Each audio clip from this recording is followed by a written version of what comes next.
alihi wa sahbihi ajma'in.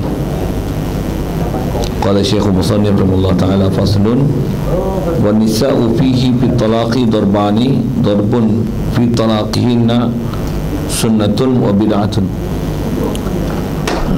InsyaAllah kita masih lagi dalam bab talak ni. Kata dia faslun ay hadha faslun wa nisa'u fihi fi talaq. Wanita-wanita dalam bab talak ni, kata dia darbani, ada dua darab. Ai nau'ani darbun nau'un fi talaqihinna, pada mentalakkan nisa ini ada dipanggil sunnatun, ada satu dipanggil tolak yang sunnah, maksudnya sunni wa bid'in. Baik, wa ghurna zawatul haid, dan ghurna mereka itu yang perempuan yang ada kebolehan tolak, mereka ni ada status nama sunni dan bid'i ni adalah mesti perempuan yang zawatul haid, perempuan yang mempunyai haid.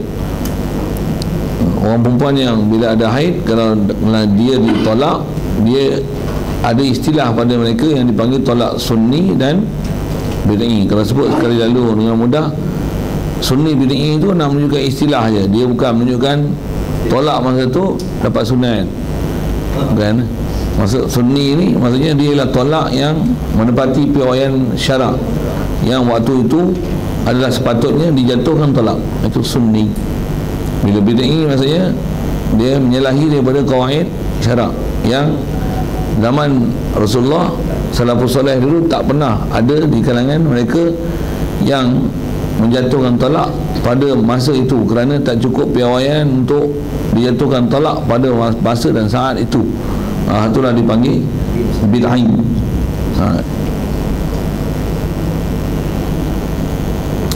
Baik, jadi untuk nama bid'i dan sunni ni mestilah perempuan ni dia zawatul haid. Wa arada al-musannifu bi sunnati talaqi al-jaizu wa bil bid'ati at-talaqu haramu. Baik, jadi mengendaki oleh musannif dengan kata bi sunnati talaq, dengan sunnah talak itu maksud dia ialah al-jaizu. Jadi panggil tolak sunni itu bukan maksudnya sunat tolak pada masa itu, bukan. Dia menunjukkan makna jaiz tolak, dan tolak kalau dijatuhkan pada waktu itu dia menepati piawaian syarak, itu maksud dia. Wabil bid'ati, dan arad dan musannif bil bid'ah, maksud bid'ah ni ialah at-talaqu haramu, adalah tolak yang haram. Kerana antara makna bid'ah ni ialah buat benda haram. Tak solat bid'ah, maksud apa? Buat benda haram. Rasulullah tak buat benda haram, bid'ah namanya. Jadi buat apa-apa benda haram bid'ah, meninggalkan benda wajib bid'ah. Itu yang bila tolak, jatuhkan tolak pada masa yang haram bid'ah.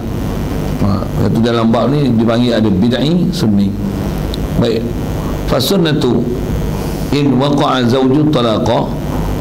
Jadi dan nama tolak yang sunni ni dia adalah bahawa memperjatuh oleh suami akan tolak fi tuhrin, pada waktu suci, yang suci ni ghairi mujamin, yang tidak menjima oleh suami fihi, pada tuhrin itu. Suami tidak menjima isteri dia pada masa tuhri itu. Itu adalah tolak yang menepati piawaian syarak. Antara yang jadi sebab piawaian syarak kerana apa? Kerana bila diceraikan dalam keadaan suci, yang suami tak pakai isteri dalam masa suci itu, bila dicerai je, datang je haid, itu dah dikira sekali suci. Sekali suci. Kalau diceraikan dalam masa haid itu tak kira lagi, dah suci pula, pun tak kira lagi, mai haid pula baru hukum satu suci. Jadi memanjangkan tempoh iddah dia. Dia memang 3 kali suci, tapi suci akan hanya dikira suci yang selepas daripada haid tu. Begitu juga suci yang suami menceraikan isteri dalam keadaan bukan haid, suci, tapi dalam masa tempoh suci ini, dengan haid dulu, dengan haid nak datang, suami dah jima isteri dia ni, dah pakai isteri dia, tapi dijatuhkan talak. Bila datang haid ni, maka suci ni tak dikira untuk kuruk, yang 3 kuruk yang wajib ditunggu oleh mana-mana isteri yang diceraikan. Kerana suci ni lah suci yang suami dia mujami' fihi, Jadi suci itu tak dikira. Jadi kalau kira dengan istilah iddah hanya akan habis. Kalau suci ni tak dikira, nanti datang haid, suci, haid, yang tu baru kira satu. Kalau kira dengan kiraan haid yang keempat selepas ditolak nanti baru habis tolak, baru habis iddah. Kalau diceraikan dalam waktu suci, yang suci itu suami tak mujami' fihi, datang haid, dan yang tu dah dikira sekali suci, satu kuruk. Jadi iddah akan habis pada ketika datang haid yang ketiga selepas solat. Boleh? Faham? Ha? Ulang lagi. Kalau diceraikan pada masa suci yang suami tak mujami' pada dia, jadi maksudnya yang ni dipanggil tolak yang sunni, yang ghairu mujami'. Jadi bila isteri ini bila dicerai, datang haid selepas dicerai tu, suci itu dah kira satu kuruk. Jadi nanti akan haid, suci, haid, suci, haid, kan? Dah dikira sebagai 3 kali kuruk. Jadi bila cerai ini, haid, suci, haid, suci, haid. Haid ketiga tu, datang dia haid ketiga, dah istilah nama habis dah 3 kali kuruk. Jadi kalau yang ni suci tapi mujami' fihi, yang suami mujami' fihi, datang haid, yang ni tak kira lagi. Kuruk ni tak dikira lagi. Jadi dah satu haid dah. Suci, haid satu. Jadi suci, haid 2, suci, haid baru 3. Jadi kira haid tu haid yang keempat selepas ditolak baru habis. Tu maksud dia. Jadi berapa lama tu? Lama tak lama dia tengok rotation haid wanita. Kalau haid dia lama tambah pula dia daur satu-satu period tu lama. Masuk period ni sekali suci dan haid tu. Saya tak sama wanita. Umumnya wanita ni setiap bulan datang haid umumnya. Tapi ada juga 2 bulan datang haid, 3 bulan mau datang sekali haid, kadang 6 bulan mau datang sekali haid. Kalau yang 6 bulan tu setahun setengah baru habis dah. Kalau yang problem pula setahun baru datang sekali haid, 3 tahun baru habis haid. Kedah ni dia zawatul haid mestilah dikira dengan kuru. Yang tu yang dia akan sebut definisi siapa yang mutalaqah ni. Baik. Jadi nak ada istilah macam ni pun masalah orang perempuan ada haid lah. Kalau perempuan tak ada haid, dia tak ada istilah sunni dan bid'i. Pasal tak ada istilah haid, tak ada istilah pasal tak ada istilah haid, tak adalah istilah ni. Jadi kalau dia ni memang tak ada haid langsung, sama ada belum mari haid ataupun tak pernah mari haid ataupun dah putus haid, dah menopause, jadi tak adalah istilah sunni bid'i. Bila cerai je memang dia akan kena iddah. Cuma iddah dia nanti dia tak kira dengan haid, dia kira dengan waktu 3 bulan. Kalau dia dalam keadaan hamil dengan melahirkan anak, kalau dalam masa nifas tetap 3 kali suci. Itu lagi panjang. Itu pun boleh punya panjang. Pasal bila nifas, masa nifas tu dicerai, masa nifas tak kira suci. Suci selepas nifas ni dengan nak mari haid ni kadang-kadang 6 bulan, 7 bulan, 8 bulan, ada yang setahun, ada yang 2 tahun baru nak mari haid pula. Walaupun ada yang cepat, tapi ghalibnya selalunya 6 bulan, 7 bulan selepas berhenti nifas ni barulah datang haid pula. Jadi itu baru satu suci. Datang haid pula, suci, haid pula, baru 2 kali suci, datang haid pula, suci pula, barulah habis dia punya iddah. Panjang tak? Yang tu yang bid'i. Siapa? Memanjangkan tempoh iddah. Boleh? Kira tak kira adat, kira dia apa duk berlaku lah. Pasal bila habis dia tak tahu habis dia, tunggulah haid dia, tengoklah haid dia macam mana, bukan kira siap-siap. Contohnya wajibnya lepas nak datang haid yang pertama tu wajib dia berapa walid? Biasanya maka dia tak sama lah. Datang walid pun tak sama setiap perempuan. Tapi 6 bulan, 7 bulan baru datang haid ni biasa. Betul? Ada yang 2 tahun kena. Tambah kalau tempoh menyusu lama. Bila menyusu badan lama, yang memang pula 100% menyusu badan anak ni, biasanya memang lagi lama tempoh untuk mai haid lepas pada nifas. Macam mana pun ada juga yang habis-habis nifas tak berapa hari datang pula haid. Ada. Yang ni very subur lah, produktif. Tak faham tu lah. Okey, untuk siap. Yang itu yang ada istilah bid'ah dengan sunni tu. Baik. Fasunnatu ayyuqi'a talaqu fi turin ghairi muda'in fihi wal bid'atu bid'ah la ayyuqi'a zawju memperjatuh oleh suami at-talaqa fil haid pada masa haid au fi turin ataupun pada masa suci yang jama'aha fihi, yang jamaah suami isteri dia, zaujah dia fihi fi turin itu. Baik. Yang ni perempuan yang zawatul haid ada istilah bid'i dan sunni. Wa darbun, dan satu nau'un lagi yang laisa fi talaqihinna sunnatun wala bid'atun, yang tidak ada istilah sunnah dan bid'ah. Maksudnya tak ada istilah sunni dan bid'i. Wa hunna arba'un, ada 4 kata dia kategori wanita yang tak dipanggil sunni atau bid'i ni. Pertama as-saghirah, wanita kecil. Kan perempuan yang isteri yang masih saghirah, maksudnya belum baligh, wairu balighah, belum baligh. Jadi dah ditolak oleh suami dia. Hak ni tidak ada hukum. Kalau tak pernah ni iddah pun tak adalah. Tapi kalau dah dipakai, dia ada iddah. Tapi bila haid tak ada, tak ada istilah bid'i dan sunni. Jadi ada tempoh iddah dia 3 bulan. Atau wal ayisati, begitu juga wanita yang ayisah, monopos lah bahasa yang selalu dipakai lah ni. Wahia, kata dia, ayisah ni allati inqata'a haiduha, perempuan yang dah terputus haid. Istilah putus haid ni maksudnya habis haid, tak ada dah. Boleh-boleh umur 50 ke atas lah. Tu pun berapa umur betul-betul, tak ada umur yang disakat, tapi sebut 55 macam tu lah. Antara waktu-waktu yang istilahnya dah monopos pada haid. Biasanya sebelum jadi monopos ni, dia akan jadi saat-saat gila lah. Saat gila. Dia bila proses nak ujung-ujung tu, dia akan gila.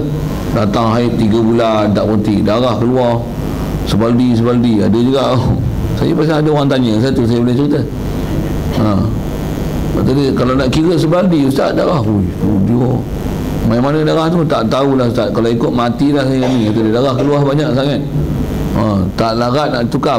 Pakai pad ni memang tak padan nak pakai pad. Bubuh kain pun sat-sat je. Selai. Rupanya dia nak gila, nak berhenti orang. Ni cerita-cerita orang pernah cerita masalah macam mana dia nak selesaikan masalah pendarahan tu. Nak kena sembahyang. Itu macam mana nak kira, macam mana nak kira haid dia, macam mana nak buat. Itu suku. Kita cerita ni nak tengok bid'ah sunni je. Nak tengok mana kena sembahyang tak sembahyang, kena kursus lain. Dah kursus lah haid tu. Fiqh nisab, masalah macam mana masalah haid, nifas, istihadah apa, macam mana nak kira. Kalau tak pernah belajar, pergi ngaji lain. Ya. Bulan Qamariah, bulan Islam. Ya. Bulan Qamari. Qamariyun. Bunyi bergelah hulu dia. Qamari. Faham Qamari pada? Qa tu maksudnya pelan-pelan lah. Qamari, pelan-pelan lah mari. Bunyi belajar istilah bahasa orang Hulu Perak ni. Hulu. Jadi kira bulan tu bulan Qamariyah. Siap. Bulan Islam. Baik, mana dia saghiran, ayisa, kemudian wal hamil, juga wanita yang hamil, wal mukhtala'ah allati lam yadkhul biha zawju, begitu juga orang perempuan yang dikhuluk yang lam yadkhul biha zawju, yang tidak dukhul biha dengan dia akan mukhtala'ah ni zawju oleh suami tak dukhul lagi tapi khuluk lah. Bila khuluk dia furqah talak, ada iddah. Ustaz, kalau tak pakai tak ada iddah. Tak ada iddah dan tak ada sunni bid'ah. Dengan bahasa lain, kalau tak nama khulu' pun, mana-mana wanita yang dicerai, yang suami tak pakai lagi, tu pun tak ada sunni bid'ah. Tak ada sunni bid'ah. Tapi saya dengar ni, tu talak bodoh. Talak bodoh. Dah kahwin, tadi kahwin, talak bodoh. Orang tolak kahwin ni nak ada maksud sesuatu, tapi jadi talak bodoh itu. Okey, tu yang saya bunyi talak bodoh lah. Tapi dalam kitab mampu saya jumpa je lah tu. Itu saja berbahasa sikit. Siap. Wa yanqasimu talaqu bi'tibari bi'tibarin akhar ila wajibin. Baik, dan kata dia terbahagi juga talak dengan pandangan yang lain, dibahagi juga ila wajibin, kepada wajib talak. Jadi yang ni dia sebut ialah hukum wada'i. Kemudian hukum wada'i yang akan terjadi pada talak, yang asal talak ni, asal talak masyhur sebut dia ada makruh. Lepas tu ada ketikanya jadi wajib, ada ketika jadi sunat, ada ketika jadi haram, ada ketika jadi harus. Boleh? Ada ketika jadi harus. Jadi intibar dengan hukum, ada tolak yang pembahagian dia macam tu. Katolaki muli, antara tolak yang wajib seperti tolak suami yang muli. Muli ni isim fa'il daripada ala yuli ilaan fahuwa mulin. Al-muli, muli ni suami yang mengila isteri dia. Jadi apa ila? Ala yuli ilaan fahuwa mulin. Apa makna ala? Dengan mana bersumpah, dengan mana aqsama, dengan mana bersumpah. Dia bersumpah. Pasal istilah ila ni ada bab ke depan lah, nama ila. Ila ni adalah kes suami bersumpah ataupun seumpama sumpah yang istilahnya tertegah pada dia untuk bersama isteri, yang dia bersumpah tak mau bersama dengan isteri dia dalam tempoh 4 bulan atau lebih. Suami macam ni dia panggil suami yang membuat ila. Jadi suami itu atas bahasa Arabnya dia panggil muli. Kalau ada lilam, kalau tak ada lilam, mulin. Maksudnya suami yang mengila isteri. Bila suami isteri tak dipakai 4 bulan, suami bersumpah. Kalau suami sumpah tak mau pakai isteri dia, bila dia pakai isteri jadi apa? Bayar kifarat. Langgar sumpah namanya. Langgar sumpah, bayar kifarat. Bayar kifarat seekor kambing, 3 hari puasa, atau beri makan, dia menikah hamba 3 hari puasa, atau beri makan kasih kambing, beri makan 10 orang fakir miskin, atau memberikan pakaian pada 10 orang fakir miskin. Itu adalah kifarat sumpah. Jadi mana-mana suami yang dia dah ilah ni, kalau dia langgar, dia kena bayar tu.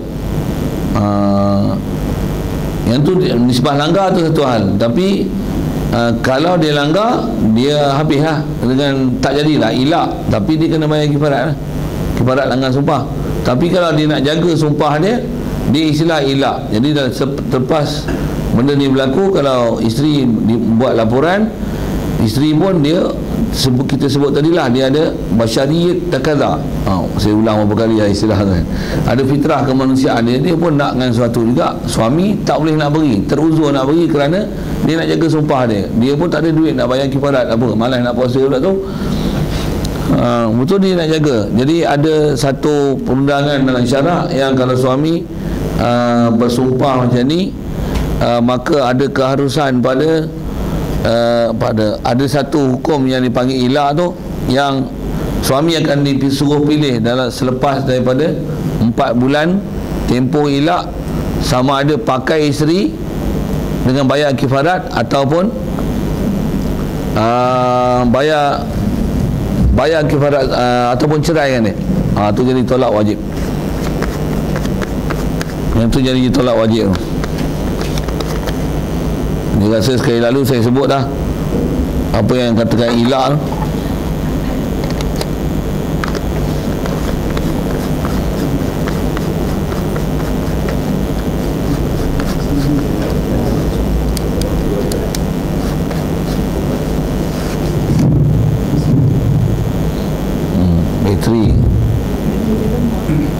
Yang tu tak menyala pun. Ini menyala. InsyaAllah.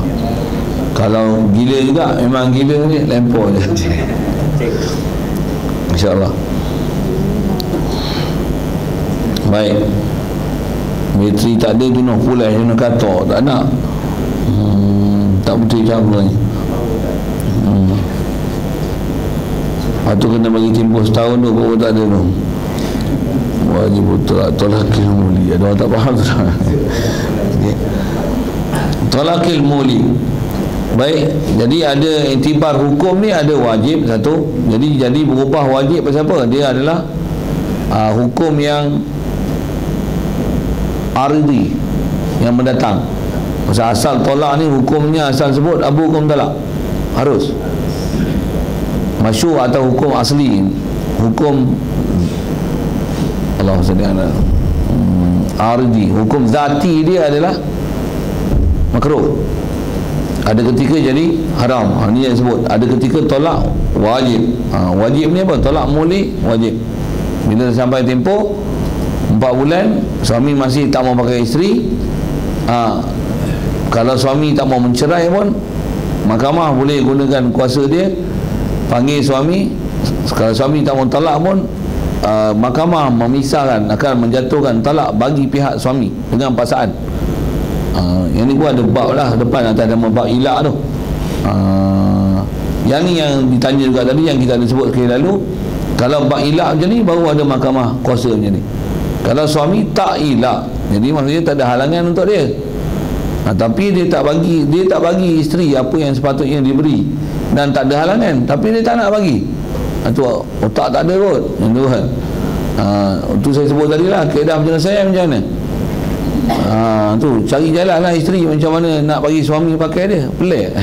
Tak ada halangan tapi dia tak mau pakai. Apa masalah dia ni? Boleh? Faham? Dia bersumpah tak pakai isteri, lepas tu dia pakai, dia langgar. Sumpah. Kalau dia sumpah tak mau pakai isteri, betul dia langgar, maksudnya dia pakai. Bayang kifarat je lah.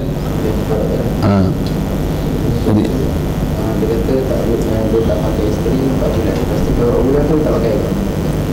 Kalau selepas 4 bulan dia tak pakai juga, itu yang ada hak ilak tu.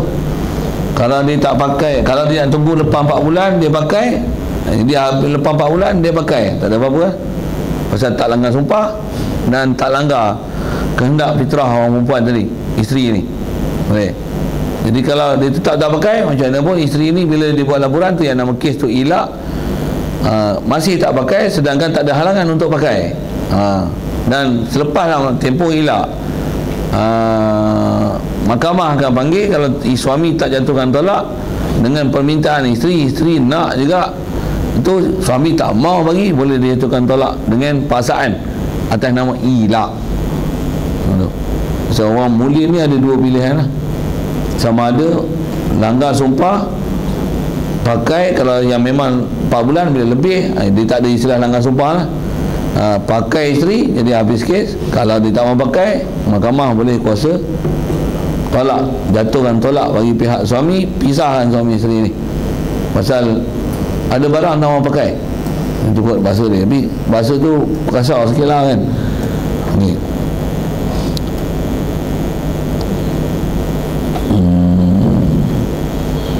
Baik, wa mandubin, dan kata dia antara tolak ni ada tolak sunat, katolaki muratin ghairi mustaqimatil hal, ataupun ghairi mustaqimatil al halu. Seperti mentolakkan seorang perempuan, yang perempuan ni ghairi mustaqimatil al halu, yang tak lurus hal dia. Contoh macam mana?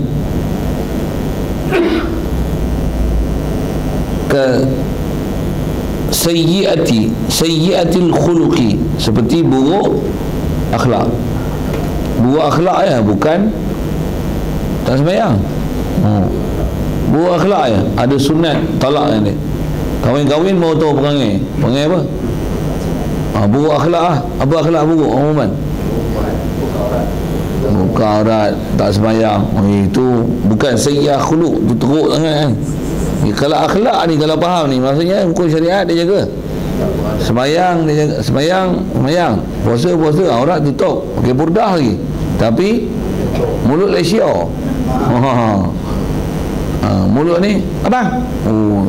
Nusyus tu. Tak nusyus satu hal, tapi sayyi'ah khuluq lah. Sama ada menyebabkan nusyus tak nusyus satu hal, tapi bila sayyi'ah khuluq ni nak sebut kata ada sunat tolak kan dia, kenapa? Nanti akibat dia ke anak. Akibat dia ke anak. Pasal anak ni yang banyak mengasuh mak ke bapak? Satu kadang bapak alim, mak bengong. Anak macam mana?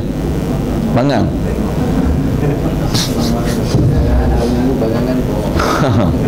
Pasal apa? Pasal yang ngasuh mak dia. Tapi kalau mak dia bangang, tapi dia asuh dengan cara betul, ajar mengaji, dia hantar anak dia walaupun dia tahu dia bangang, anak dia jadi baik. Pasal apa? Pasal akhlak dia baik, pasal dia nak jadi baik.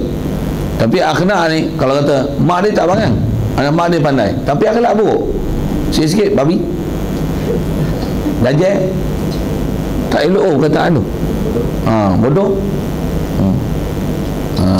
apa sajalah istilahnya sayyi'ah khuluq. Maksudnya yang ni bukan akhlak yang diajar oleh Nabi SAW. Dari si hukum ada sunat tolak kamu ni, cari lain lah. Cakap bohong, sayyi'ah khuluq, bahkan berdosa pula. Ya, kalau apa tu LGBT tu bisexual,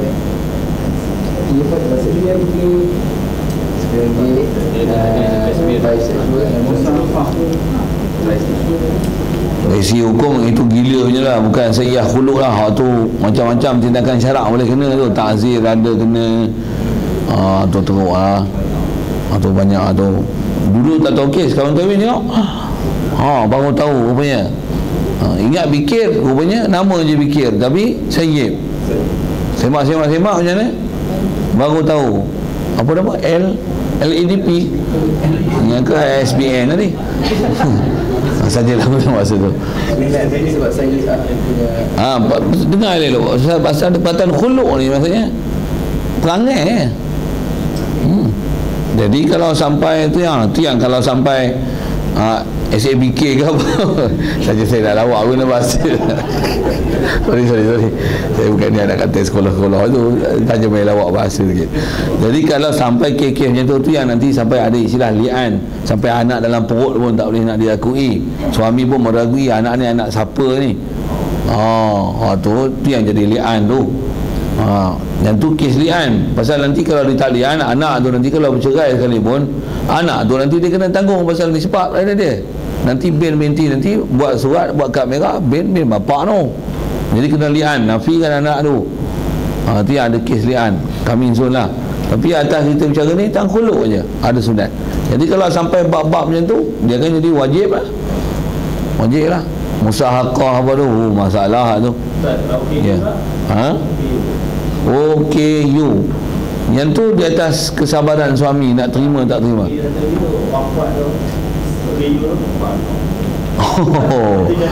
Kalau OKU yang tu kena tengok lah, dia tahap kritikal, tahap 1 ke tahap 4 kena tengok lah. Kalau OKU tahap 1 ni tak ada masalah, boleh. Dia pasal keturunan, faktor keturunan OKU tak ada masalah, boleh lentur lagi. Tapi OKU tahap 4 ni, kalau dia kata aku ni kalau berdarah pun tulis biru, color pun biru, takkan color merah punya, kata dia. Ni tu boleh tahan ke? Kalau sampai melibatkan akidah, kacau lah. Apa-apa sampai melibatkan akidah ni, kalau jadi murtad, ni kalau tak mau talak pun dia akan jadi tertalak. Bukan sebab murtad tu. Pasal bila jadi ada benda murtad je, dia tak kembali pada Islam, hukum kena edah.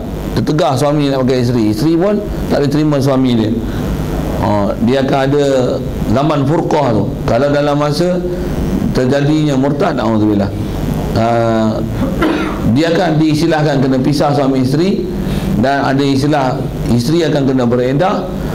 Kalau dalam tempoh edah tu isteri atau suami yang jadi murtad tu, mana-mana yang tak balik semula pada Islam, dia akan hukum terpisah terus, tercerai dengan sebab riddah. Naudzubillah. Kita boleh tempoh edah, tempoh edah. Maksudnya bila tercerai, kalau kata jadi benda murtad kat dia, selagi dia tak rujuk pada Islam, Tempoh tu dikira. Suami memang kena kenal pasti apa yang menyebabkan jadi riddah pada isteri, ataupun isteri kena faham apa yang menyebabkan riddah pada suami. Jadi tak boleh serah tubuh tu lagi. Tengok dalam masa iddah, lepas tu je maksudnya tercerai automatik. Dengan sebab riddah tu. Jadi nak balik semula memang kembali pada Islam. Tapi kalau dalam tempoh iddah tu suami atau isteri yang jadi riddah tu patah balik pada Islam dengan bersyahadah, dengan yang syarat dan rukun dia sah, maka hubung balik suami isteri. Dan dia bukan hukum tercerai talak kan. Yang tu dia hukum terpasah dengan sebab riddah. Terpasah dengan sebab riddah. Baik, jadi asal kita bicara tentang khuluk, sayyi'ah khuluk aja. Baik, yang tu perempuan macam tu sunat ditolakkan dia. Dan bila lagi sunat ni? Awal-awal lagi. Pasal biasanya khuluk ni kalau perangai tak elok awal-awal lagi, dia akan bawa ke belakang. Tambah pula dia asuh pun tak mau juga. Tak boleh dilentur. Dia dah jadi buluh. Buluh-buluh tua lah tu. Kalau buluh hijau gagal lagi. Kalau buluh tua pun, kalau bakar pun nak lentur lagi, boleh lagi kan. Ni buluh tua gila lah, tak mau lah, dah naik berkulat lah, lentur patah, tak jadi lah tu. Kalau rebung lagi tak apa. Atau OKU tahap 1 ni, OKU rasa faham semua lah OKU ni? Faham? Orang kuat. Orang kuat. U tu apa ni lah. Perlu ni perlu apa? Perlu nikah lain tak? Jadi kalau dalam masa iddah tu istilahnya masuk Islam balik, tak ada. Cuma dia taklah rujuk pasal bukan kes tolak, tapi terpasah. Tak boleh nak suami isteri pakai antara satu sama lain sebab murtad. Jadi kena syahadah lain. Dia pasang. Dia istilah terpasah sebab riddah. Terpasah sebab riddah. Dan dia boleh kembali semula, hukum terkembali semula jika dalam masa iddah yang sepatutnya kena lalui. Kalau andai kata yang tu kes talak, yang sejadi murtad tu masuk Islam balik, dia akan kembali semula ikatan.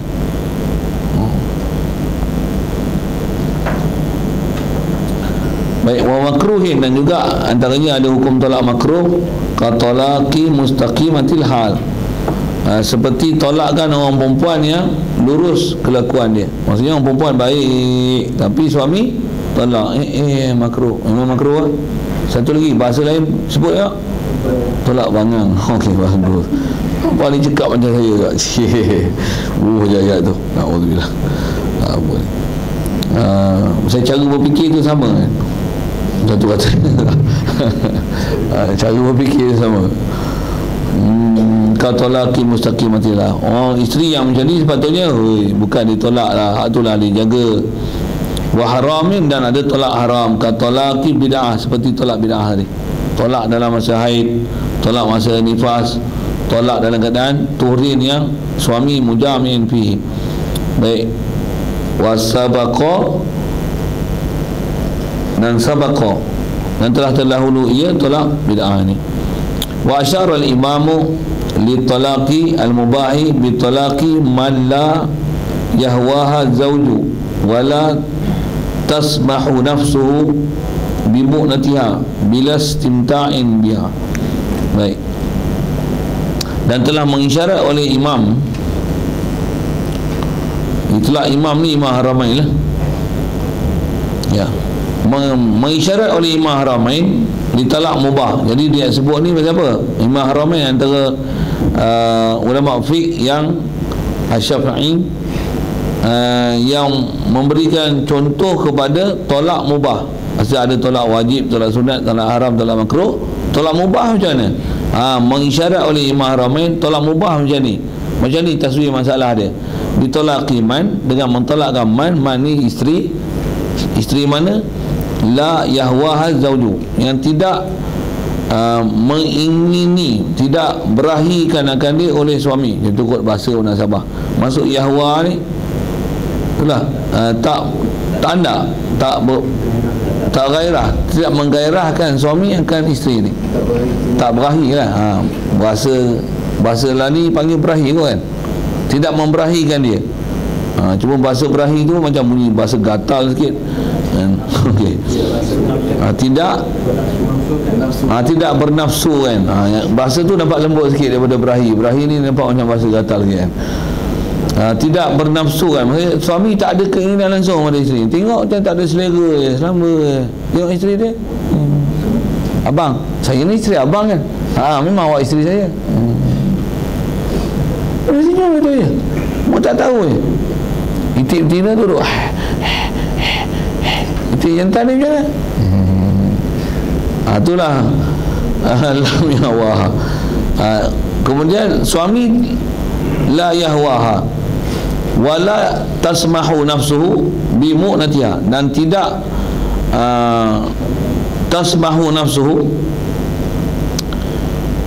tidak samaha, tidak menjadi pemurah oleh nafsu suami, diri suami, bimu'natiha, dengan memberikan belanja pada isteri, ataupun tidak memaaf oleh diri suami dengan memberikan belanjaan isteri dia tu, bila istimta'in biha, dengan tidak ada istimta', tak ambil keseronokan biha bizaujah. Suami dia tak samahah, tapi dia tak ada keinginan, yang ni hukum harus tolak.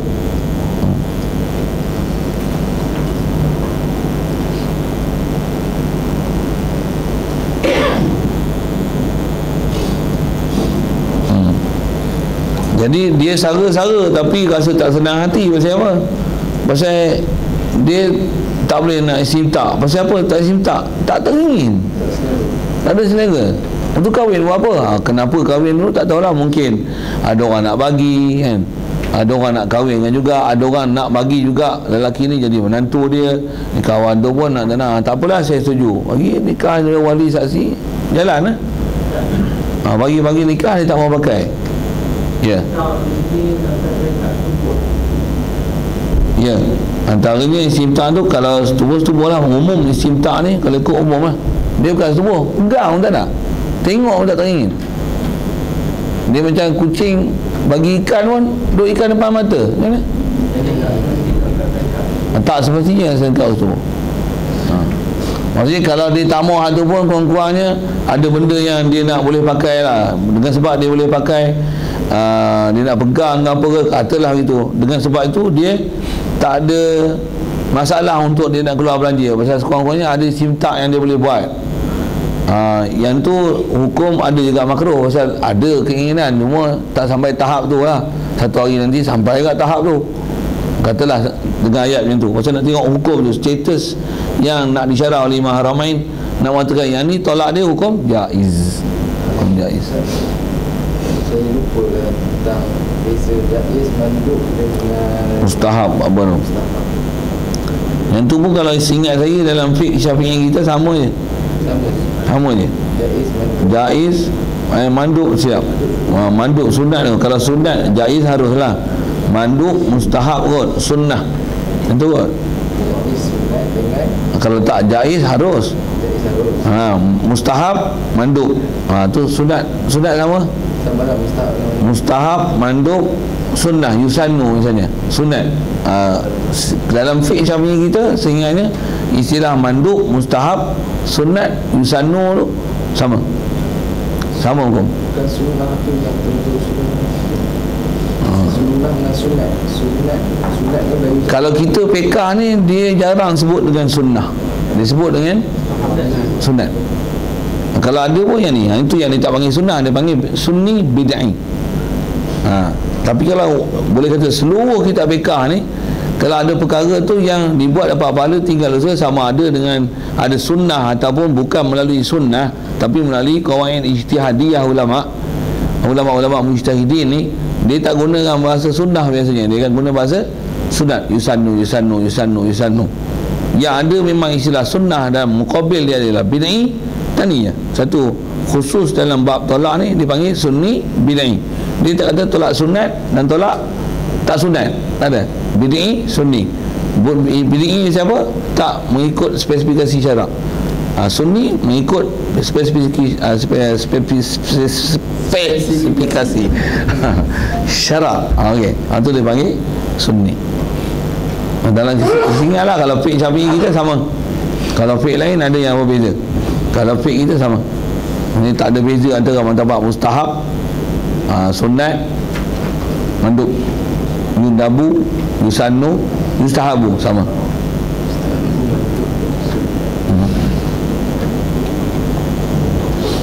Baik, yang turut sekali lalu dia sebut mengenai martabat ataupun hukum-hukum wada'i yang terhasil, hukum taklifi yang terhasil dengan sebab wada' yang berbeza. Ada hal yang berbeza menyebabkan hukum tolak yang berbeza. Bahkan kalau ikut hukum bekah ni, hukum sunat, wajib, haram, makruh, harus tu memang dia akan berubah berdasarkan sabab, syarat, mani', sah, batal, rusah, azimah. Itu ialah perkara-perkara yang menyebabkan berubahnya hukum yang asalnya zati dia, hukum apa, dia boleh berubah pada arudi, boleh bertukar pada hukum lain. Benda haram pun dia boleh jadi wajib. Pasal apa? Pasal ada hal yang menyebabkan boleh bertukar ni. Hal tu lah sabab, mani', syarat, sah, batal, rusah, azimah. Itu istilah-istilah yang kalau kita belajar usul fiqh adalah situ. Jadi intibarat ni intibarat dari si ahkam. Macam kahwin pun, apa hukum kahwin? Asal dia hukum zati dia sunat. Poligami apa hukum? Harus. Zati dia harus, tapi ada tempat jadi wajib, ada tempat jadi haram, ada tempat jadi makruh. Tapi zati poligami harus, zati nikah sunat, zati tolak makruh. Aridi dia nanti yang boleh jadi haram, sunat, makruh, wajib, harus.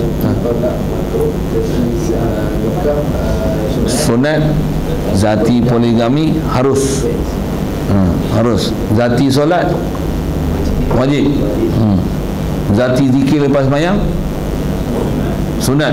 Wahabi je bengong, bid'ah. Satu dia ubah perception tu, dia ubah perception. Baca Yasin malam Jumaat sunat, itu hukum fiqh yang dah masyhur kita dengar. Tahlil sunat, hukum tahlil tu sendiri umum. Tahlil yang pun menyebut la ilaha illallah, itu dah, tapi dah jadi istilah buat kenduri apa kan. Tapi umum tahlil ni la ilaha illallah, apa hukum? Sunat. Talqin sunat. Kita punya fiqh dah hukum siap. Wahabi talqin bid'ah. Dia menukar perception tu, dia menukar perception ni, dia menukar generasi esok 20 tahun akan datang. Generasi yang dah biasa dengan istilah ni, kelahi besar lah kita esok. Memang kelahi. Dia akan ada dua arus bertemu. Kalau tengok satu lagi arus, Syiah yang duduk diam ni, lah ni Syiah dia diam sikit. Kalau itu bising, bising meletup-letup, dia nampak bodoh dengan Syiah ni, diam sikit. Wahabi lah bising. Macam mana pun memang akan bertembung lagi belakang ni, lagi bertembung besar, lagi bertembung besar. Dia kan ada arus ni, boleh nampak pula masjid ni Syi'i, yang ni PDI, boleh nampak clear ni. Lah ni pun sebenarnya nampak lah, cuma lagi nampak, lagi belakang, lagi isu, lagi meletup, lagi nampak, lagi nampak, lagi nampak. Datang Zakir naik ni, lagi nampak, lagi clear. Dan juga clear nampak apa lagi? Nampak masyarakat kita betapa tak ada akidahnya mereka mengenai akidah ahli sunnah wal jamaah. Di atas tak ada akidah ahli sunnah wal jamaah, itulah mudah menerima akidah-akidah yang ghairu ahli sunnah wal jamaah. Bila ghairu ahli sunnah wal jamaah ni, dia termasuk dalam larangan wala tatabi'un subula fatafarraqa bikum an dinikum. Kamu akan, jangan, orang Ta'ala larang jangan ikut wala tatabi'un subul, jangan ikut jalan-jalan yang banyak-banyak ni. Pasal 73 satu je yang betul. Ikut yang banyak-banyak ni, pecah daripada agama kamu. Macam orang dia terlalu tak masuk dengan seseorang tu, sampai perkara batin tokoh tu cakap pun dia iyakan juga. Dia bukan hujah pula. Orang-orang cakap macam ni takkan salah kot. Dia macam contoh saya tak cakap betul bila presiden ke apa. Tak sebut nak bani yang sebut individu tu. Lepas tu dia meninggal, lepas tu yang Wahabi ni berucap, oh takkan tak ikut ni, kata pas. Apa tak ikut dia, kata ada sila lendik. Betul. Kalau saya jawab benda batik kita tak boleh ambil, kita ambil juz'i yang dia betul.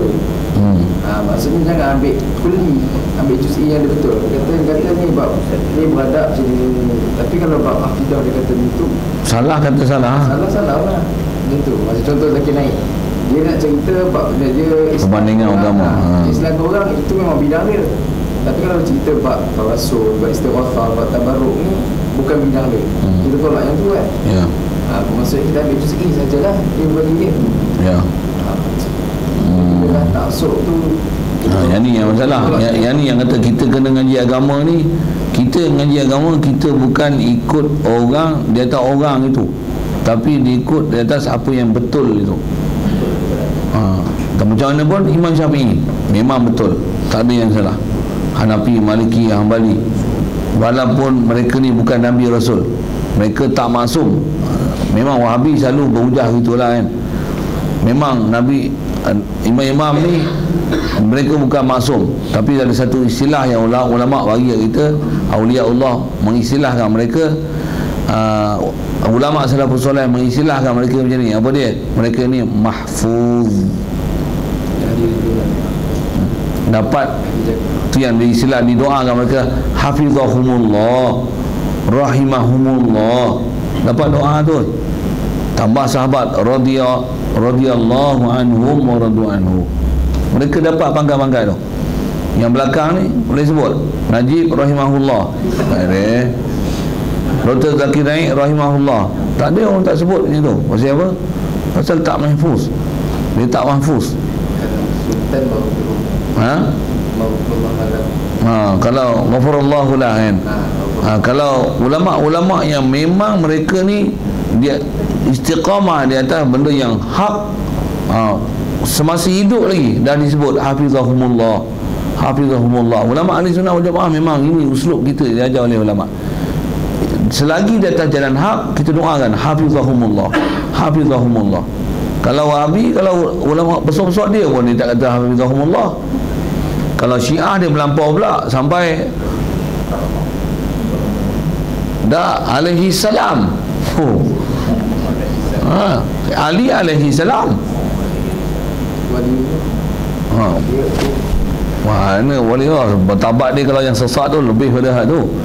Ali alaihi salam, bukan karamallahu wajhah saja, bukan radhiyallahu taala anhu, alaihi salam. Sampai macam tu, sampai nak bertabat macam Nabi Rasul. Silap wahyu apa tu lagi gila babi punya lah, faham tu. Nak kata asal nak cerita tentang doa tu lah. Satu, kita kalau ulama-ulama yang mahfuz ni, okey tuan. Jadi yang belakang ni nak sebut apa? Yusuf Qardawi ada sebut apa belakang? Hafizahumullah,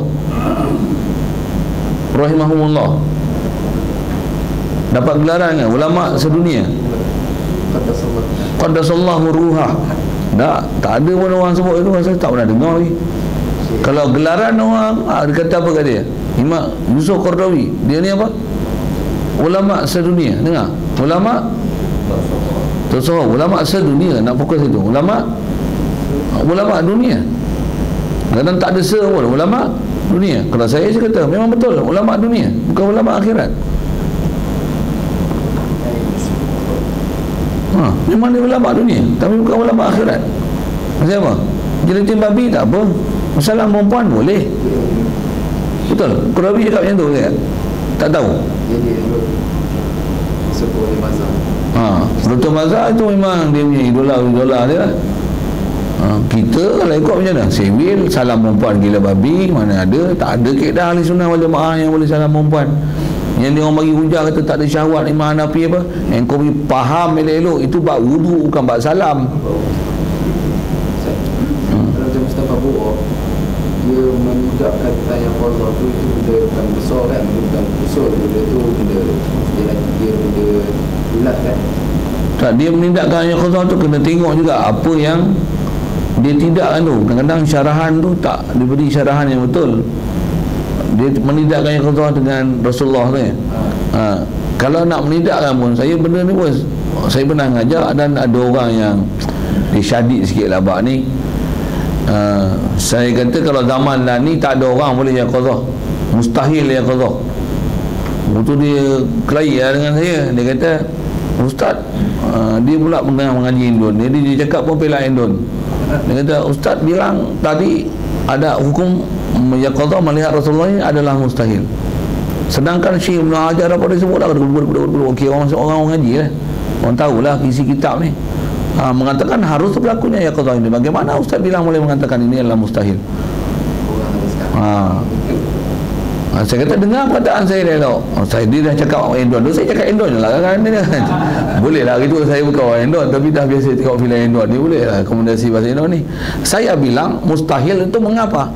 Mustahil itu kerana syaratnya enggak cukup. Syarat untuk melihat yaqadhah ini mesti bermimpi dulu. Man ra'ani fil manam ra'ani yaqadhatan. Mesti tengok manaman dulu, mesti dia berjumpa dalam mimpi dulu, mesti baru boleh nampak yaqadhah. Dan syarat mimpi ni mestilah si mimpi itu, orang yang mimpi itu mesti mengenali ciri-ciri Rasulullah sallallahu alaihi wasallam. Barulah keharusan bermimpi itu ada. Jika tidak ada ciri-ciri Rasulullah yang dikenali, kalau ditanya misalnya, apa yang menyebabkan kau boleh mengenali baginda Nabi sallallahu alaihi wasallam? Cuba sebut, cuba bilang. Enggak mampu menceritakan bagaimana sifat Nabi sallallahu alaihi wasallam. Mana bisa mengatakan kalian berjumpa dengan Nabi? Mana bisa? Ini adalah perkara mustahil. Bukan mustahil sama sekali untuk dijumpa. Boleh aja kat Indon lah. Dia tak setuju juga. Tapi Syekh Ibn Hajar mengatakan ini adalah harus. Kata dia, Habib Umar berjumpa dengan orang ni, mengatakan dia berjumpa dengan mimpi dengan Rasulullah. Habib Umar peluk orang tu. Kata dia, macam mana ni? Sedangkan orang tu kafir.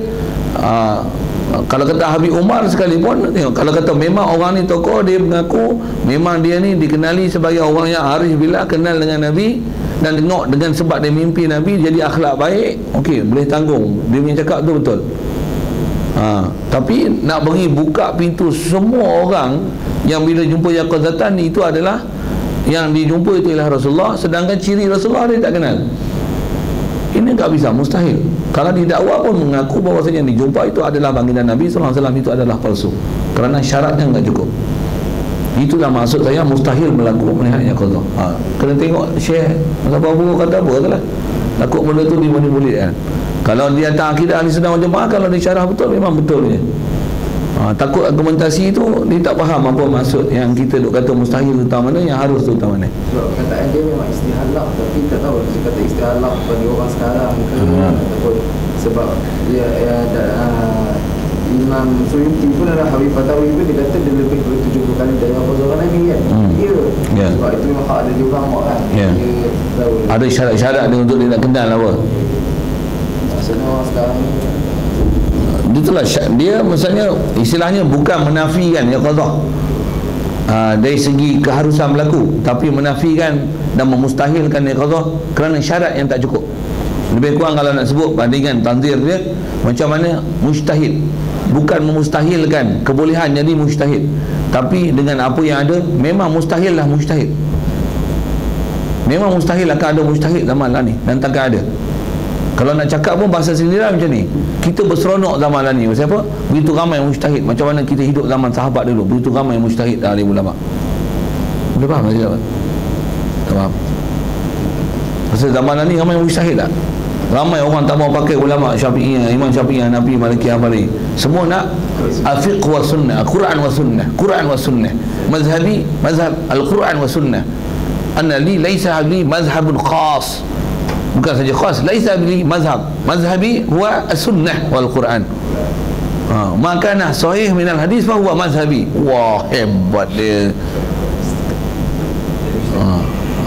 Mujtahid lah. Satu, bergembiralah kita sedang hidup di zaman mujtahid yang begitu ramai, yang mereka rasa mereka mujtahid. Tu ayat dah sikit. Zaman kita dan zaman tu memang kita tengok mujtahid begitu ramai. Dia kan bukan 4 mazhab, jadi 400 mazhab. Iya, beratus dah sebenarnya. Dalam Wahabi sendiri pun macam-macam fahaman. Kalau ahli sunnah wal jamaah ni, kalau tanya ulama-ulama betul macam mana perjalanan yang mustaqimah ni, mesti jalan betul ni. Tanya je. Kalau tok guru, kalau katalah bahasa itu tok guru pondok. Tok guru pondok ni tanya ya mana-mana tok guru pondok. Kalau betul-betul original punya pondok, memang jawapannya sama semua. Sama. Saya ngaji pondok, saya tahu lah. Orang tak ngaji pondok, saya tahu kan. Ada setengah kata dia, kami pun ngaji pondok ya. Kau duduk apa hari? Siapa yang cerah kau pondok? Dan tengok kepada otak kau, tak otak pondok. Kalau kau otak pondok, mesti otak kau sama dengan aku. Kata dia, ustaz pondok jumut. Kata dia, pondok kami mau terbuka. Jumut tak jumut, main duduk sama je. Kelahi dengan aku. Siapa yang jumut? Ataupun engkau yang kepala otak sengit. Tak boleh, saya geram. Saya keluar ayat-ayat tu, tak boleh. Tak boleh. Okey. Macam mana boleh pergi situ cerita atal mustaqimah apa dia? Ya qadha istimta macam mana boleh jauh pergi situ. Kemudian faslun fi ahkamit talaq. Faslun fi ahkamit talaq. Talaqil hurri wal abdi wa ghairi zalik. Kata dia wa yamliku zaujul hurri, dan memiliki oleh suami yang merdeka ala zaujatihi walau kana sa'amatan, sekalipun isteri dia itu amah tapi suaminya merdeka, salasu tatliqatin, 3 talak. Wa yamlikul abdu, dan memiliki oleh hamba alaiha ala zaujatihi tatliqataini, memiliki 2 talak faqat. Wa huratan kana zaujatu au amatan, kalau hamba lelaki ni isteri yang perempuan yang merdeka adalah isteri dia, ataupun hamba adalah isteri dia, tak kira. Jadi kuasa milik talak ni tengok di atas diri suami, bukan diri isteri. Kalau suami itu merdeka, 3 talak dia milik. Kalau suami itu hamba, dia memiliki 2 talak. Kalau talak tu maksudnya tak ada bain. Bain tak bain tu macam mana? Tak ada talak juga. Bain dia ialah 2. Bain je hanya 2. Kalau hamba, pasal dia tak ada 3, jadi talak 3 ni untuk orang merdeka. Bila hamba talak dia 2 saja, 2 adalah bain, 1 baru rajai. Okey, Itu kira kedua juga. rajai 1 sajalah, 2 dah bain lah. Jadi hamba ni dia punya talak dia sempit. Pasal hamba ni hukum dia separuh daripada hukum orang merdeka. Asalnya talak tu 3, ada talak 1,5. Round up dia jadi 2 kuasa talak dia. Ini kaedah-kaedah ni hukum-hukum fiqh yang dah disebut oleh ulama berdasarkan kawaid kias. Panjang ni tu yang kata kalau bahas fiqh dengan tengok asal usul istinbat hukum, tak habis mengaji dia. Terus ni pun makan daun. Kalau ada suami hamba ni boleh Suami yang hamba boleh tu pun salah lah. Dari segi istilah khuluk ada. Cuma itulah sebab hamba ni harta tu dia tak diri sendiri. Dia bergantung atas sayyid dia lah, sama ada nak setuju tak setuju nak bayar tu. Pasal kalau atas ni sebab pembayaran yang nak diterima, pembayaran yang nak dibayar, pasal dia nanti, pasal bila status suami atau isteri itu adalah hamba, nanti sayyid dia yang akan menerima akibat dia. Jadi di atas sayyid dia lah untuk menerima ataupun tidak tu. Dari segi kebarangkalian boleh berlaku, ya tetap boleh berlaku khuluk. Okay. Cuma kuasa talak dia, jadi orang hamba bain dia 2 dah jadi bain. Kita sebut talak 3 kena cinta buta. Kalau hamba tu talak 2 dah jadi cinta buta. Tekot kalau nak guna bahasa cinta buta tu. Baik. Wal mubahadu wal mukatabu wal mudabbaru kal abdil qini. Yang ni dia sebut jenis-jenis hamba sikit. Hamba mubahab, hamba mukatab, hamba mudabbar kal abdil qini. Macam mana hamba yang tulen? Kin maksudnya hamba yang ori, yang tak ada kait-kait apa. Hamba mutlak. Kalau hamba yang ada kait-kait tertentu, dia ada nama mubahat, mukatab, mudabbar. Sekali lalu takrif muba'ad, apa dia? Hamba yang telah termerdeka sebahagian daripada diri dia. Itu muba'ad. Mukatab, hamba yang dijanjikan tuan merdeka dengan bayaran yang tertentu dalam tempoh masa tertentu. Itu adalah mukatab. Mudabbar, hamba yang dijanjikan mereka dengan matinya sayyid dia. Kalau aku mati, kau merdeka. Itu mudabbar. Mudabbar kalau mati sayyid. Kalau mati sayyid. Ini semua iktibar hamba lelaki ni. Kalau hamba perempuan ada satu lagi nama dipanggil Ummul Walad. Satu lagi nau hamba Ummul Walad. Apa Ummul Walad ni? Ummul Walad ni hamba perempuan yang dah dipakai oleh sayyid dia dan dapat anak melalui pakai sayyid pakai ni. Sayyid pakai istilahnya dapat anak, sama ada anak tu lahir betul ataupun hamil yang istilahnya dapat anak. Ada istilah anak ada dia. Walaupun mati, walaupun keguguran, dapat anak. Jadi bahasa lain yang mudah juga, pakai sabit hamil dan sabit hamil. Cuma dobit untuk nama anak ni dalam bab sayyid, seingat saya untuk nama Ummul Walad dapat serta Ummul Walad 4 bulan ke atas hamil tu. Kalau 2 bulan gugur tak panggil jadi Ummul Walad lagi. Dia mesti ada tempoh tiup roh 4 bulan. Ummul Walad. Mukatab tadi sebab kalau bebas dengan bayaran. Ya. Mukatab dia akan jadi mereka dengan sebab bayaran tertentu dalam masa tertentu. Ni jenis-jenis hamba yang ada. Kalau kini ni maksudnya hamba O. Hamba O. Hamba mutlak, maksudnya hamba yang tak ada kait-kait apa-apa. Kalau Ummul Walad tadi tu macam mana dia nak mereka? Nak mereka mati tuan mereka. Antara status Ummul Walad ni bila tuan dia mati dia mereka. Dia macam mudabar. Dari segi status tu dia mudabar. Sekalipun tuan dia tak kata macam tu, kalau aku mati kau mereka. Satu peruntukan yang memang dapat dekat Ummul Walad ni, tuan dia mati mesti dia mereka punya. Kalau tak mati itulah jadi hamba. Itu pun kalau tuan dia tak mau merdeka. Kalau tuan dia nak merdeka, aku merdeka dengan kau. Merdeka lah. Kalau nak dijadi mukatab pun boleh lagi. Kalau kau nak cepat, sebelum aku mati ni kau boleh jadi merdeka. Kau carilah duit, kerja banyak-banyak, bayar sekian-sekian dalam tempoh sekian-sekian. Aku merdeka dengan kau. Jadi mukatab juga. Macam Ummul Walad tu kalau merdeka tu kahwin tak usah lah. Boleh juga. Boleh. Pasal Ummul Walad asalnya sayyid pakai. Lepas tu sayyid tak mau pakai. Cuma atas iddah dia ada istilah iddah juga. Iddah punya istilah tu tetap ada. Cuma dalam bab hamba dipanggil istibra'.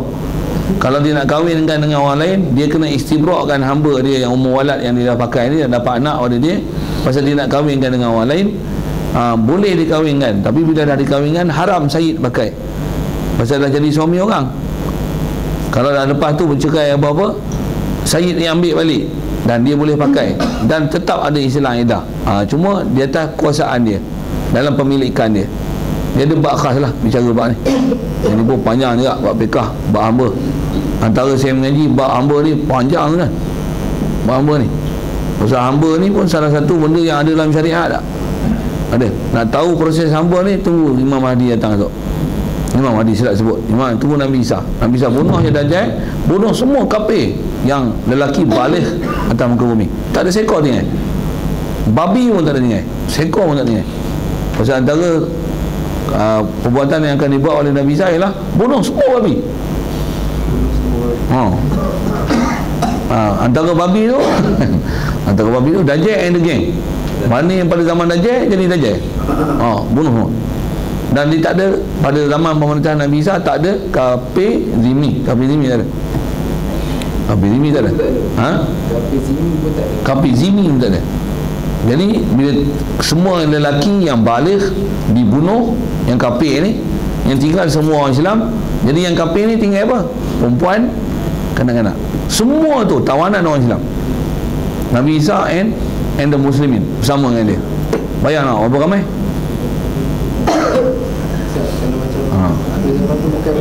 Orang Islam akan dimati sebelum dalam solat umat Islam akan mati sekali. Nanti tu lambat ya, tu selepas Nabi Isa. Tu lepas Nabi Isa tu last sekali, dah last ending tu. Selepas Nabi Isa pun wafat, lepas tu baru last sekali orang Islam mati. Tinggal orang kafir je, baru boom habis semua. Okey.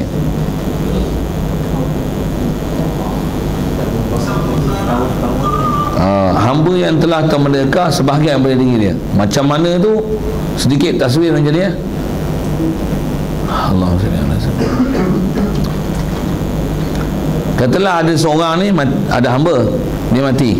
Antara pusaka dia ialah hamba dia. Dan dia ada 2 orang anak lelaki misalnya, dapat ansobah lah. Katalah hamba ni istilahnya, hang ni milik separuh, hang ni milik separuh, mesti milik. Jadi kalau jual boleh diperhargakan. Kemudian salah seorang anak ni merdekakan dia, ataupun dia ada huraian lah, macam mana pun saya sebut ini, hamba pun ada hak tu ya. Dia pun itu je kata ada, aku merdekakan dia. Hamba tu jadi merdeka, tapi separuh lah. Kalau dia kaya, merdeka tu akan melarat jadi satu, maksudnya mereka terus, dan separuh habuan dia tu yang merdekakan separuh ni kena bayar dekat yang tak bagi mereka tu. Pasal mereka separuh biasanya dia akan melarat. Kalau tak separuh pun 1/2 ke 1/3, siapa yang memerdeka, kalau dia kaya, dia akan melarat kepada seluruh jasad. Maksudnya dia akan merdeka 100%. Melainkan jika orang merdeka tu tidak ada harta yang boleh nak bayar pada hamba dia, yang dia merdeka untuk bayar 100%.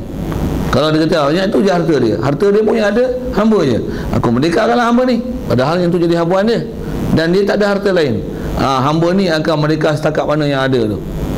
Jadi kalau kata dia ni separuh orang adik-adik dia seorang lagi separuh, disebabkan hamba tu jadi pesaka, maka yang termerdeka adalah separuh. Hamba ni mubah.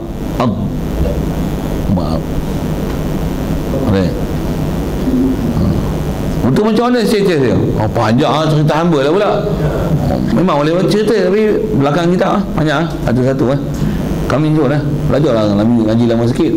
Baru datang 2 hari nak habis satu kitab. Ni dan Rasulullah pun 23 tahun baru sempurna syariat.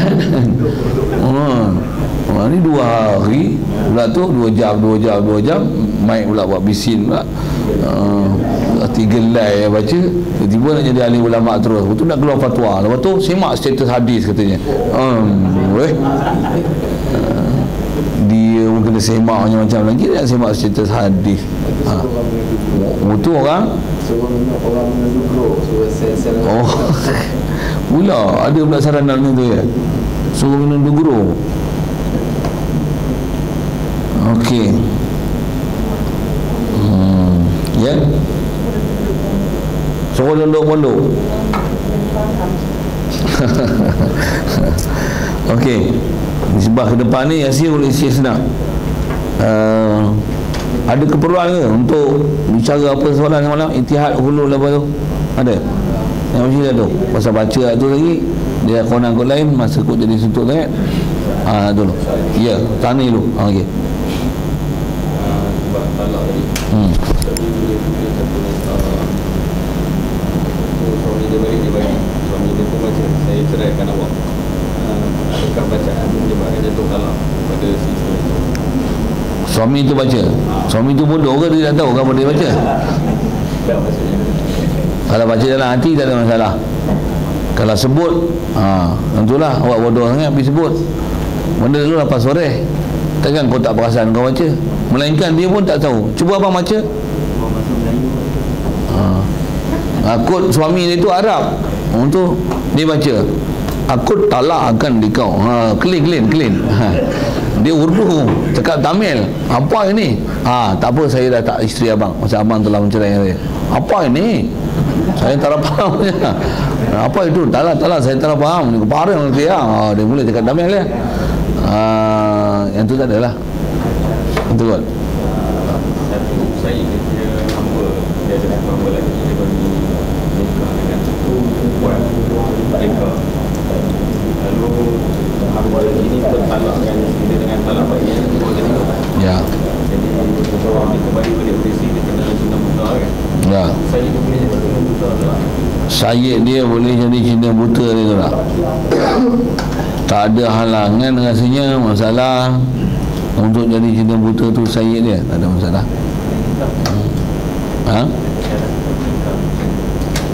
Syarat perempuan tu memang kena ada lah. Tu tanya masalah tu.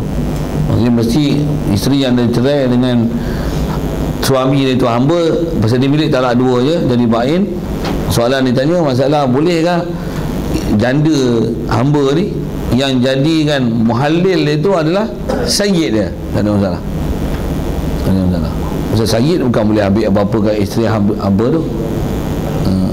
jadi muhalil boleh. Lain. Yang kena gangguan jin tak? Kena gangguan jin. Ya. Dia kena maki hamun tu istilahnya dia ghairu mukallaf. Dia tak mukallaf. Bila suami cerai tu Kalau dia tak tahan dia cerai, tolak lah.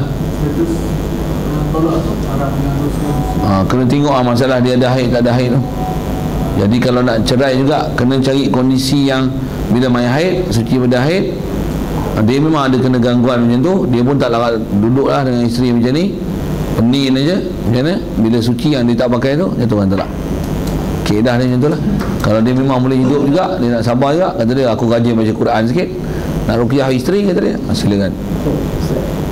Macam pengalaman merawat dulu, kalau biasa ni kalau gangguan kena gangguan haid jadi tak teratur. Ya. Itu haid syar'i juga betul bila dah nak talak tu macam mana tak?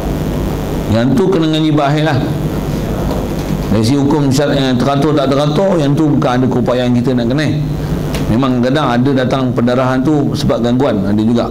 Memang ada. Macam mana pun kaedah dia kena belajar disiplin tu. Nak nama dia ni mubtadi'ah ke, mu'tadah ke, mumayyizah ke, ghairu mumayyizah ke, ataupun dia mutahayyirah, mutlaqah ke, nisbiyah ke. Kena tengok.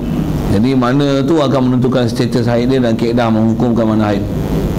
Ada detail lah kena mengaji tu. Dia punya adat berapa. Kena tengok semua. Bila dia dah kena gangguan tu dia akan setiap keluar apa. Ada macam tu. Yang tu memang kena tengok masalah tu. Maksudnya kena selesaikan dengan kaedah ya. Perempuan faham tu mutahayyirah, kalau sentiasa duduk keluar memang dia mutahayyirah. Maksudnya memang antara gangguan, seingat saya pernah adalah dulu juga pernah jumpa kes-kes macam tu. Orang perempuan ni memang tak pernah ada darah dia berhenti sepanjang tahun. Bila simak-simak apa, darah syifa apa mencek, tengok rupanya memang ada something ya. Selesai ambak tu kena ruqyah apa-apa, tengok baru stabil sikit. Tu pun orang dah biasa kena ganggu ni, memang potensi kena ganggu besar. Dia datang balik gangguan ni. Satu, dia sendiri kena ada kekuatan dengan tauhid dia, takwa dia, istiqamah dia dengan amalan dan sebagainya. Itu yang menyebabkan atau pelihara dia daripada gangguan-gangguan macam ni. Itu kot. Dari sini sebab dia kena tengok belajar hukum detail dalam bab mutahayyirah tu lah. Kalau darah berterusan tak keluar, tak berhenti langsung, macam mana nak selesaikan dia, macam mana nak tengok adat dia, kena detail macam tu. Lain Kalau macam contoh hamba lelaki dan hamba perempuan kahwin. Okey, lepas tu hamba perempuan tu suami dia guna dia, tuan dia guna dia. tak boleh. Mana boleh 2 in 1 macam tu, pening. Pasal bila sayyid kalau tak ada isteri, hamba dia tu tak dikahwinkan dengan sesiapa, memang sayyid boleh pakai. Pasal dia kena faham ni, orang perempuan dia tidak akan ada 2 orang yang halal boleh pakai dia, tak akan jadi macam tu dalam syarak. Sekalipun perempuan tu hamba, tak akan jadi. Jadi kalau kata tak dikahwinkan lagi perempuan, hamba perempuan tu, sayyid memang boleh pakai. Dan kalau sayyid ni nak kahwin dengan dia, sekalipun dah jadi status umur walad, pasal dapat anak melalui hamba itu misalnya, kalau dia nak kahwinkan dengan orang lain, istilahnya perlu diistibrakkan hamba. Pasal hamba dia tak dipanggil iddah, dia panggil istibrak. Ada istilah dia. Macam mana istibrak pun iddah juga, cuma masa dia adalah lebih pendek. Dia kena istibrakkan dulu, lepas tu baru boleh nikahkan dia dengan orang lain. Bila dah nikah dengan orang lain, haramlah sayyid memakai hamba perempuan dia. Tidak akan ada boleh ada perkongsian 2. Dia tak boleh istilah isbatu ma'budain. Ma'budain. Masuk tauhid sikit istilah. Ataupun mu'assiraini ala atharin wahid. Takkan jadi. Yang ni bukan bab ketuhanan, tapi dalam bab fiqh isteri dia takkan ada mu'assiraini. Mu'assiraini maksudnya zaujain yang boleh pakai dia, sayyid wa zauj. La. Hadza min syariatil islamiyah. Ini bukan daripada syariat Islam. Kalau ada orang tergambar terfikir itu, bersihkan kepala otak tu. Tak pernah ada dalam ajaran syarak macam tu. Okey. Kalau hamba dia masuk gilir. Masuk? Tidak. Hamba dia tak ada gilir. Kalau dia ada 4 isteri dengan satu hamba, hanya giliran pada isteri saja. Hamba dia boleh pakai anytime, anywhere, everywhere. Dan boleh pula dia nak pilih mana-mana nak pakai. Nak pakai kerap ke tak kerap ke, dia macam makan nasi lah. nisbah makan nasi apa dia nak makan. Kalau nisbah dia ada kuda banyak, kuda mana dia nak naik, ikutlah. Yang okey, dia dalam status hamba. Maksudnya dia tak masuk dalam gilir dia. Okey. So kita selesai fix situ. Soalan berkenaan tu lah. Apa kod nak ambil penjelasan tu malam? Hulul Ittihad dan hulul tu. Wahdatul mawjud, wahdatul wujud tu. Kalau wahdatul, tak tahu, saya pasal saya tak mengaji khas atas nama wahdatul mawjud tu kan. Kalau sebut semalam wahdatul mawjud tu macam mana pahaman, maksudnya makhluk tajasud masuk dalam jasad, macam mana jin masuk dalam orang, faham macam tu. Yang tu dipanggil wahdatul mawjud. Kalau wahdatul wujud ni macam mana? Wahdatul wujud ni Allah tu wajib wujud. Maksudnya yang tu asal lah. Maksudnya adanya alamnya asal pada wahdatul wujud Allah Ta'ala. Satu wujud Allah Ta'ala. Yang kata bayang, istilah bayang tu. Makhluk ni ialah bayangan Allah Ta'ala. Itu bayang-bayang Allah Ta'ala. Bayangan wujudnya Allah tu. Atau kesan dan wujud Allah Ta'ala. Okey. Itu masuk wahdatul wujud. Yang tu yang kena syarah bagi betul tu. Kalau syarah tak betul, dia kena disibil. Pertama, kaedah yang kena faham sangat dalam masalah yang kesewilan wahdatul wujud ni, apa dia? Dia kata Allah saja wujud, makhluk semua tak wujud, makhluk ni semua khayalan. Itu benda yang paling besar kena jaga. Itu fahaman salah. Pasal kaedah kita ahli sunnah wal jamaah, sabit zat Allah, sabit zat makhluk. Yang ni tak boleh nafi. Zat Allah memang sabit, memang tak boleh nafi itu. Nafi itu bodoh nak mampu lah. Begitu juga zat makhluk pun kena sabit. Sabitkan zat makhluk. Pasal menafi makhluk, menafi makhluk sama sekali kufur. Nafi Allah memang kufur. Pasal la ilaha illallah tu bukan nafi ilah. Nafi ilah tak boleh, kufur.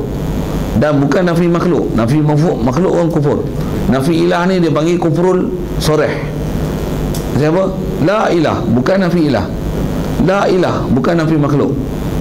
Jadi kalau dia bagi huraian la maujud ilallah, maksudnya yang maujud tu ilallah, maka yang maujud ni Allah, jadi nafi makhluk itu. Tak betul.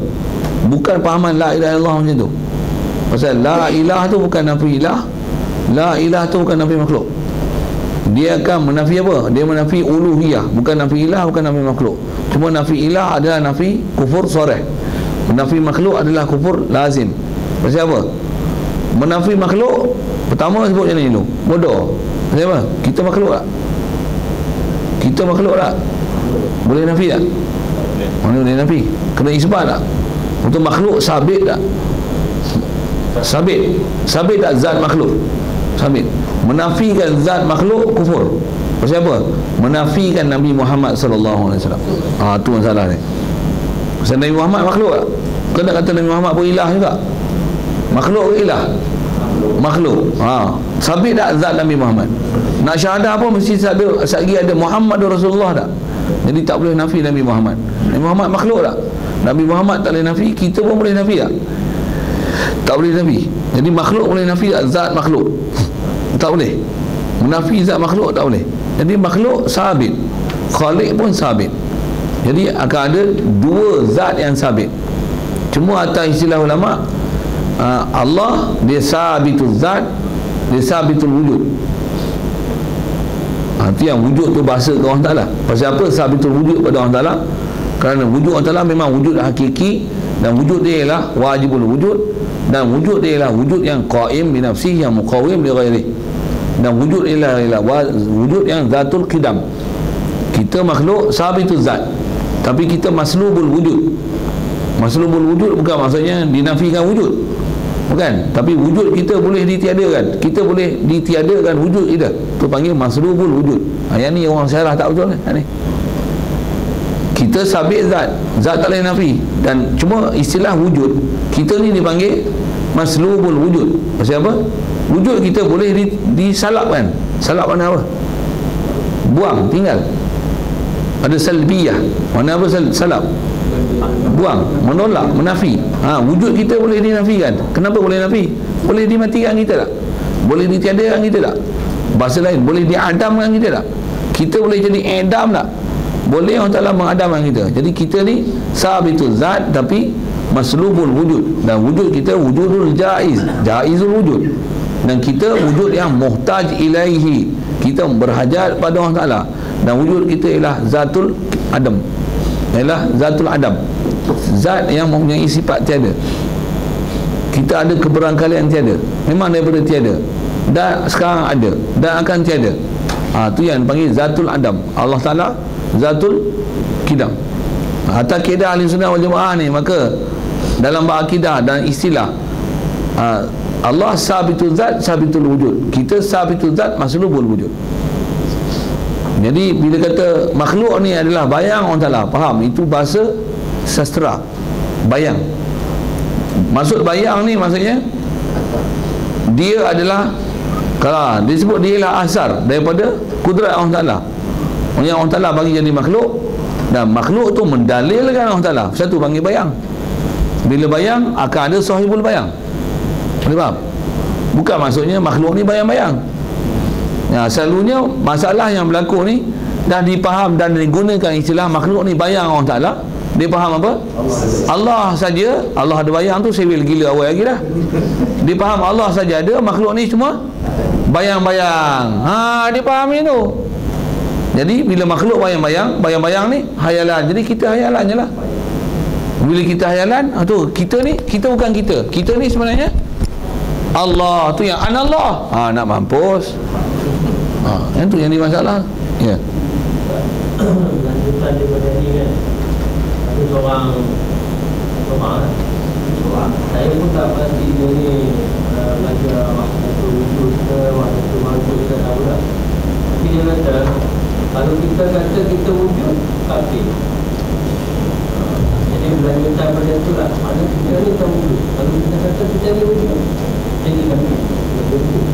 Yang ni yang kata ngaji tak habis ni, ngaji sekat tiang. Lepas kita pun kita ya, ngaji sekat tiang ni jadi kena ya, tiang sekat. Ngaji kena.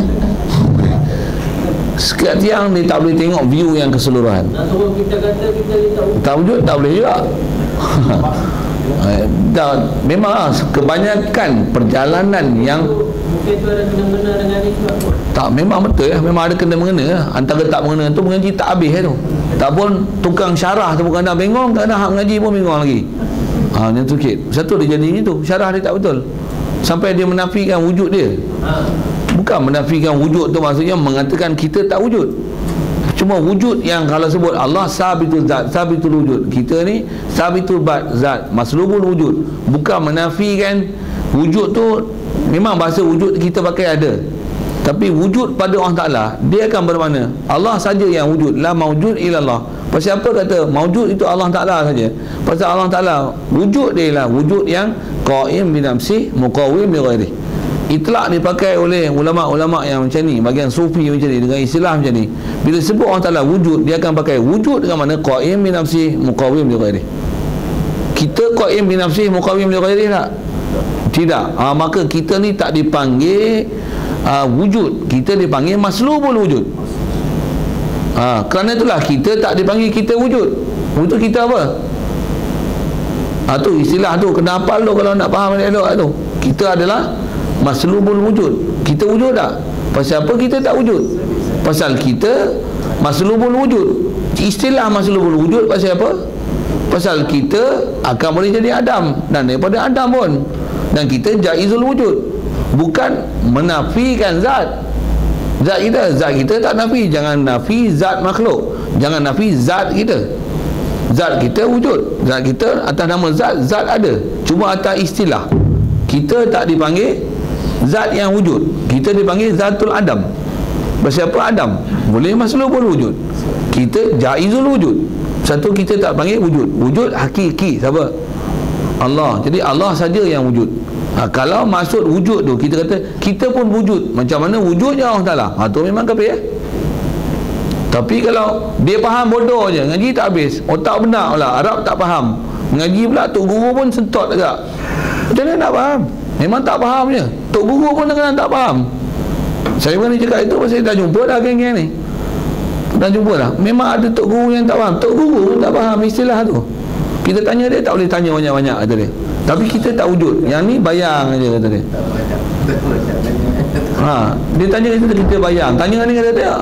Tapi dia tak tanya, tak kata jawab, tanya Allah Taala. Dia tak cakap lah macam tu. Tapi dia akan kata, tak ada, kita memang kita tak wujud. Yang wujud Allah Taala. Betul kata, awak wujud tak? Tak wujud lah. Betul tak wujud? Tampar kali kan sakit tak? Betul kita tanya dia Nabi Muhammad, dia hidup macam ilusi. Yang ni memang fahaman salah ni, tak betul dan hadis sunnah wal jamaah. Betul kata dia, la maujud ilallah tu. Yang tu lah kau kena tengok elok-elok. Apa maksud la maujud ilallah tu? Tu istilahi ulama-ulama sufi. La maujud ilallah tu pasal dikatakan wujud tu Allah Taala saja. Pasal apa? Pasal Allah saja yang wujud yang qaim bi nafsihi muqawwim bi ghairihi. Kita tak wujud macam tu. Kita wujud nisbah sabit zat, tapi nisbah istilah wujud. Kita bukan qaim bi nafsihi, bukan muqawwim bi ghairihi. Kita adalah muhtaj ilaih. Kita berhajat kepada dia. Jadi kita bukan qaim bi nafsihi, muqawwim bi ghairihi. Pasal tu tak panggil wujud kat kita. Kalau wujud pun dia panggil apa? Kita dia oleh sabitu zat, makhluk wujud. Makhluk wujud. Bukan maksudnya wujud yang ditiadakan. Jadi kita tak ada wujud. Faham bodoh-bodoh macam tu kan? Sebenarnya maksud makhlukul wujud tu, wujud kita tu boleh ditiadakan. Bukan maksudnya nafikan zat kita. Pasal apa? Aku telah tenggelam dalam wujud Allah Taala. Apa maksud ni? Kau faham tak faham aku sebut? Kadang-kadang mulut je sebut, engkau pun tak faham apa maksud. Memang rasa kata saya dah tengok tak faham lah. Pasal saya ada grup WhatsApp juga. Ada grup WhatsApp geng ni. Tapi saya malas nak kelagi pasal sembang dengan WhatsApp letih boleh.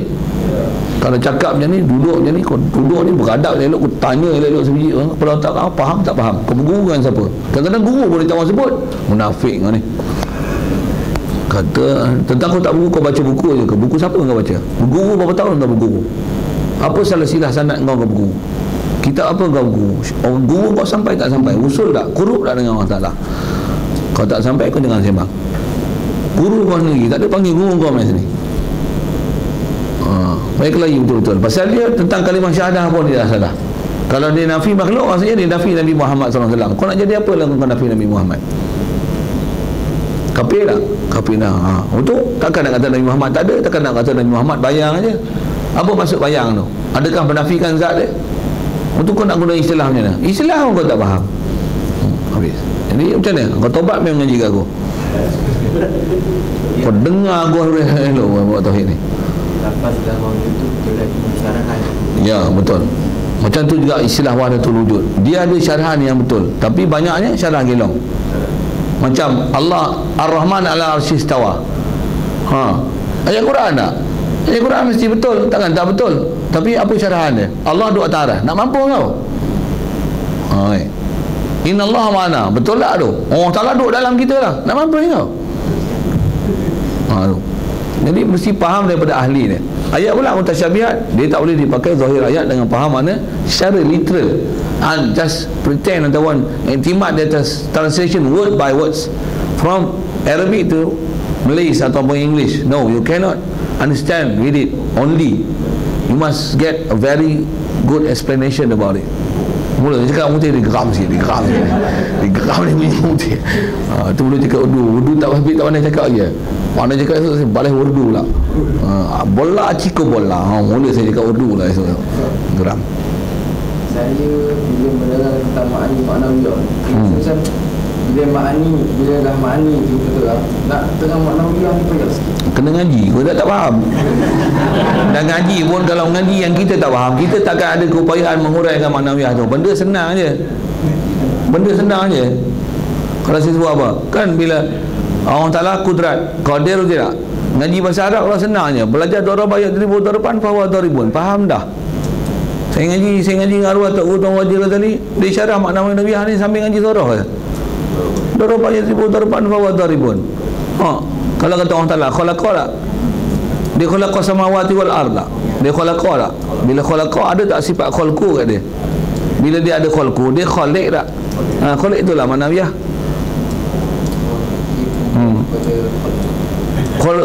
Khaliq itu ialah nama yang diberi dengan sebab ada sifat khalqu. Zaidun daraba Zaidun amron. Jadi daraba Zaidun darib tak? Pasal apa kata darib kat dia? Pasal dia ada darbu. Pasal apa? Pasal dia daraba. Bila ada darbu, dia dorib tak? Pasal apa kata dorib kat dia? Ada darbu. Pasal apa kata kudrat kat orang salah? Pasal innallaha ala kulli syai'in qadir. Bila dia qadir, dia ada kudrat tak? Bila ada kudrat, dia qadir tak? Ada tak kau nuhu qadiran? Itulah makna dia. Kita tengah tu bila Wahabi biasa salah kita pergi balik. Kita kena asap Wahabi dulu. Dia asas dia pun dia tak faham, macam mana dia nak asap kita? Mani mana dia? Mani pun dia tak faham. Mani tak faham. Masa saya jelas tu, masa ada walatul wujud itulah ijtihad dulu. Jadi bila faham salah, dia akan faham ijtihad dulu. Saya pernah jumpa ada syekh yang mengaku macam ni, anallah wa ana rasulullah. Pasal dia faham ijtihad wahulu. Dia kata dia kanan, dia tak kata ijtihad dahulu. Tidak, bukan ijtihad wahulu. Anallah. Kena faham lah. Bila tanya faham, dia pun tak boleh nak cerita faham dia. Kita boleh rasa apa benda lah dia cakap. Orang yang tak faham benda ni macam mana bayang dia ceritakan anak murid dia nak faham. Lagu mana dia pun tak apa nak faham, dia nak cerita. Dalam masa mereka dia mengaku lah ana Rasulullah, tapi bukan kata aku ni jadi Nabi yang lain pula. Tapi ada benda gelong dia tak dapat huraian tu. Fahaman tak betul? Allahuakbar. Bismillahirrahmanirrahim. Allahuakbar. Allahumma barik lana fi hidaytika kama nawartal arda min syamsika wa nabana bi rahmatika ya arhamar rahimin. Rizqana faman nabiyyin wa sallallahu alaihi wa sallam. Bijahi sayyidina Muhammad sallallahu alaihi wasallam. Walhamdulillah.